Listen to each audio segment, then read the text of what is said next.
Good morning everyone, কেমন আছো সবাই? আশা করি সবাই খুব ভালো আছো, আমিও ভালো আছি। তো এখন বাজে সকাল 6:30। এখন থেকে ব্লগটা শুরু করছি। আর সকাল সকাল মেয়ের স্কুল আছে, ওই জন্য এখন ওকে খাবার খাইয়ে দিচ্ছি। তো খাবার খেতে খেতে দেখো কত না বদমাশি শুরু করে দিয়েছে। খেতেই চাইছে না, কিছুতেই বলছে খাবো না খাবো না।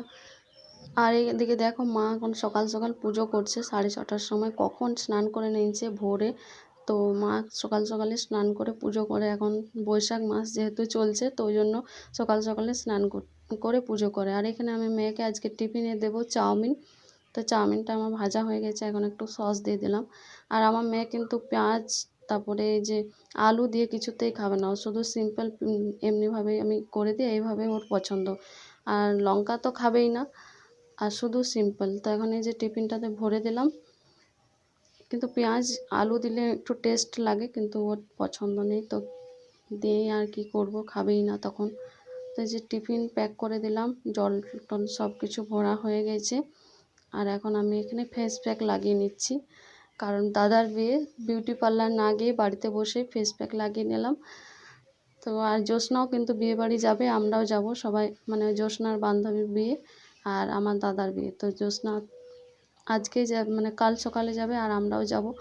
তো এখন আমি ওই যে তাড়াতাড়ি করে লাগিয়ে নিচ্ছি, আর কিছুক্ষণ রাখতে হবে। তো তার ফাঁকে আমি এখন সব সবজি আর কেটে রেখে দেবো, কারণ মা তাকে রান্নাগুলো করবে। আর আমাদের দাদার বিয়েতে আগে থেকে যাওয়া হলো না, কারণ মেয়ের এখন স্কুল ছুটি পাওয়া যাচ্ছে না। আর নতুন স্কুল অ্যাডমিশন হয়েছে, তো ওই জন্য আইবুড়ো ভাতের দিনই আমাকে যেতে হচ্ছে। আর তো দাদা তো ফোন করে করে বলছে আগে থেকে আসতে, কিন্তু কিছুতেই আমার যাওয়া হলো না। তো কি আর করব, কিছুদিন আগেই তো বাপের বাড়ি থেকে ঘুরে এলাম। তো এখন এই যে দেখো আমার স্নান করা হয়ে গেছে। আর স্নান করে এখন শ্যাম্পু করে নিয়েছি, সিঁদুর পরে নিচ্ছি। শ্যাম্পু করে তো তাকে মা কী কী রান্না করেছে চলো দেখি, আর আমি গিয়ে কিছু হেল্প করি। কি কি মেনু আজ আমাদের বলুন? এই যে এখন কারি বড়া হবে, তো এইটা ভাবছি আজ শেয়ার করবো কীভাবে আমরা কারি বড়া রান্না করি। এই যে লাউ ডাল করলাম, এখানে লাউ ডাল আছে, ডিমগুলো সিদ্ধ করে রাখা আছে, ডিমের ঝোল হবে। আর এখানে কারি পোড়া, আর এটা কি হচ্ছে? এটা নিম পাতা, ছোট আলু, নিম পাতা দিয়ে ভাজা। আর এই যে মাসি আজকে একবেলা কাজ করবে, ভোজ খেতে যাবে। কি ভোজ গো? শ্রাদ্ধ বাড়ি।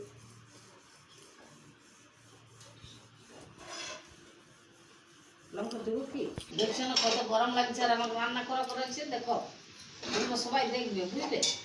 আমি সমস্ত কিছু করে তারপরে স্নান করতে গেছি। এগুলো সব, এই যে পেঁয়াজ কাটা, তারপরে ডিম সিদ্ধ করা, তারপরে এই যে আলু কাটা, তারপরে ভাত বসা, তারপরে ডাল বসা, সব করেছি। ডাস্টবিন বসালে ডালটা করি, কথা বলতেছিস। ডালটা বাদ দিই।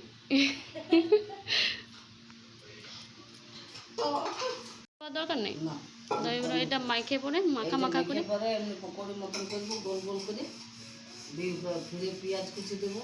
হ্যাঁ, তো তখন ওটা শেয়ার করবো। এখন এটা মাখবেন না পরে? না মাখবো না।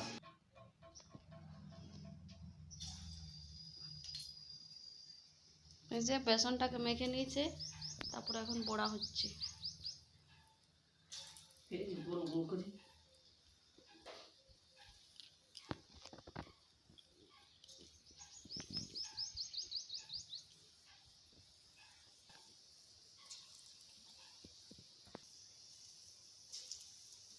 যে ভাজা হয়ে গেছে, এখন তুলে নিল। জিরা ফোড়ন দিলাম।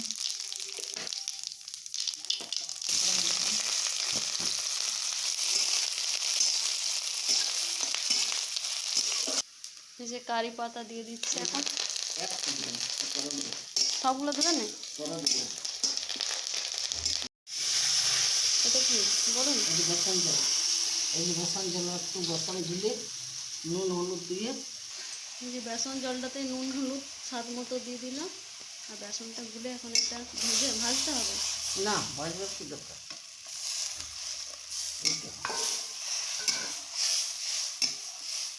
এবার পকোড়িগুলো ছেড়ে দেবো। এই যে তারপর ফুটে যাবে আর হয়ে যাবে। আমি আবার পাতাগুলো দিয়ে দিচ্ছি।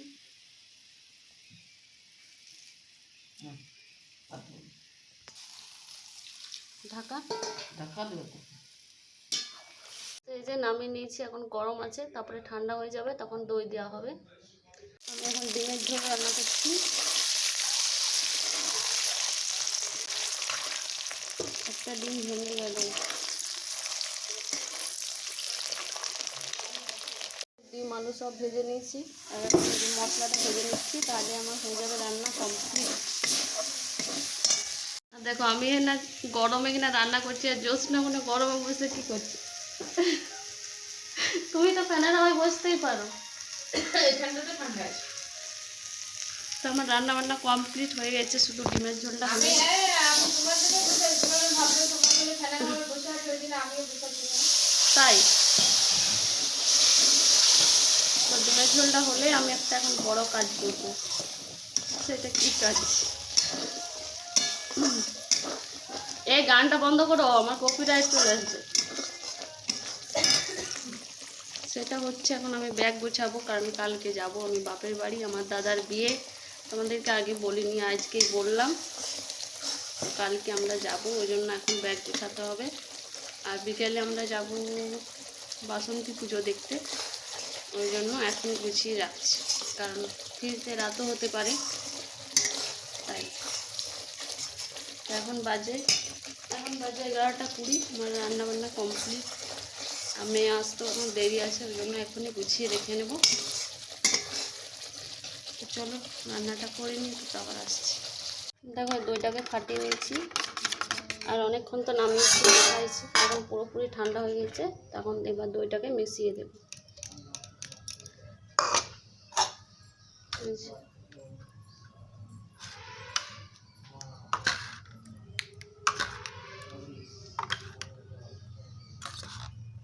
পরিমাণ মতো দিলাম, যেমন টক হবে সেইভাবে।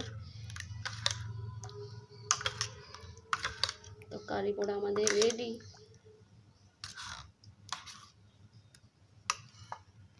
এই যে এখন এগুলো গুছাবো, সব বাইর করে রাখলাম। তো গুছিয়ে নিই, তারপরে আসছি, না তো আমার ভুল হয়ে যাবে। সব কিছু গুছিয়ে নিই। এখন বাজে বিকেল 5:30, আর এখন ঘুম থেকে উঠেছি 5টার সময়। ঘুম থেকে উঠে দেখো আইব্রো বানালাম। তো আইব্রো বানালাম একটা দিদির কাছে, দিদিটা এসেছে। তো এখন জ্যোৎস্না করছে, তো তখন আমার ভিডিও করার মানে কেউ ছিল না, জ্যোৎস্না ছিল না, ওই জন্য। তো জ্যোৎস্না করছে, চলো যে একজন দুধ বিস্কুট খাচ্ছে।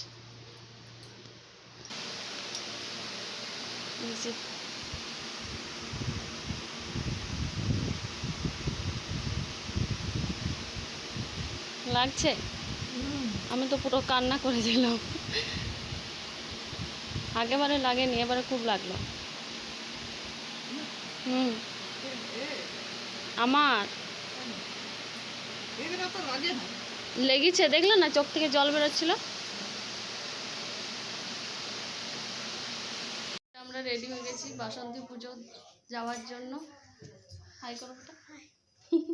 কখন থেকে রেডি হয়ে বসে আছে, ও যাবো যাবো করে, আমি রেডি হতে পারিনি। তো চলো যাও যাও, এসো।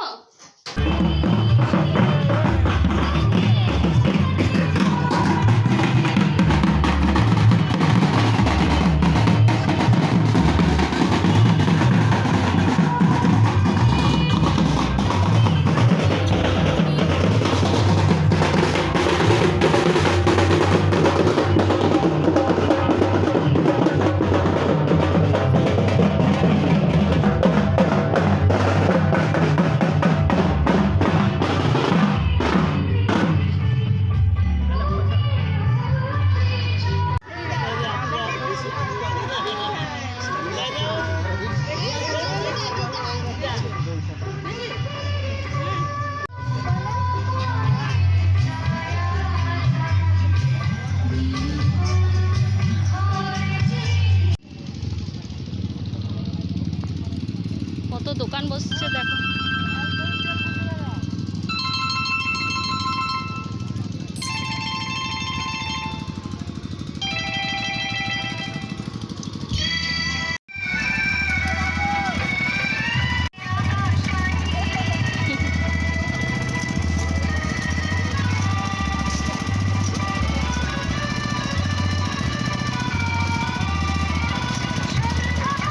এদিকে মাছ দেখে এসো।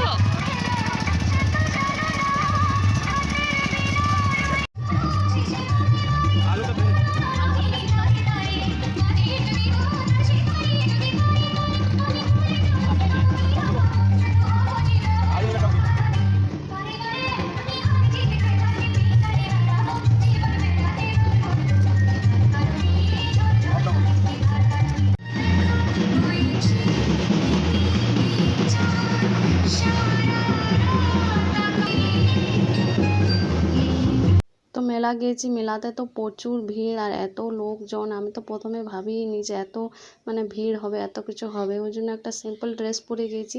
আর এটা দেখতে পাচ্ছি, এটা হচ্ছে আমার বরের বন্ধুর মেয়ে, তো ওদের সাথে দেখা হয়ে গেল, খুব ভালো লাগলো। এই যে ঠাকুমাকে দেখতে এসেছি, কাকিমা এখন সেবা করছে, সত্যি শরীর খুব খারাপ।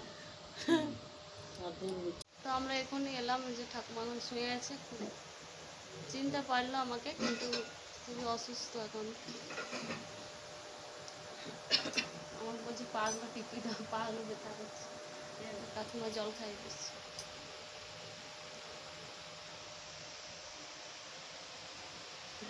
আচ্ছা, ঠান্ডা জল খেয়ে গরম করছি।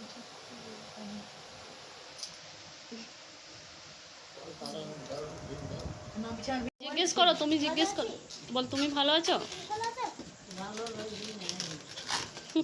এই যে মাত্র বাড়ি এলাম, এখন বাজে 9:45, এসে পরে রুটি করলাম। আর এখানে দেখো ব্যাগ গুছানো সব কিছু কমপ্লিট।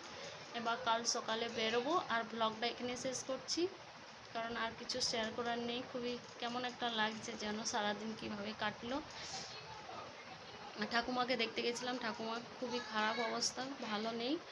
তো আমাকে দেখতে চেয়েছিল, আর আমারও অনেক দিন ধরে দেখার ইচ্ছা ছিল। তো যা দেখে এলাম, মনটা একটু খারাপ লাগছে, কারণ খুবই অবস্থা খারাপ। তো চলো, ব্লগটা আজ আমি এখানে শেষ করছি। দেখা হবে একটা নেক্সট ব্লগে। সবাই ভালো থাকবে, সুস্থ থাকবে। আর ব্লগটা কেমন লাগলো অবশ্যই কমেন্ট করে জানিও। যারা ব্লগটাতে নতুন দেখছো তারা চ্যানেলটাকে সাবস্ক্রাইব করে দিও।